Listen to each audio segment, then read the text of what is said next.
Pakistan military academy Kakul में मुख्तलिफ courses मुकम्मल करने वाले कैडेट्स की शानदार पासिंग आउट परेड का इनेकाद किया गया। ISPR के मुताबिक पाकिस्तान मिलिट्री अकेडमी काकोल में 150वें PMA लॉन्ग कोर्स के कैडेट्स की पासिंग आउट परेड हुई।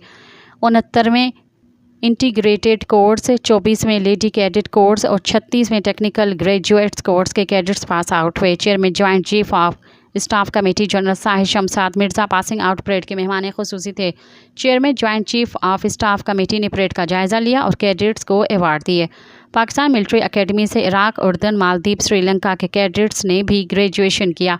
नेपाल, फ़लस्तीन, सूडान और यमन समेत कई दोस्त ममालिक के कैडेट्स ने भी ग्रेजुएशन किया। मज़ीद ख़बरन ऐं तफ़सीलात लाइ विज़िट कयो असांजी वेबसाइट www.awamiNewsHD.com ऐं ॾिसंदा रहो अवामी न्यूज़ HD।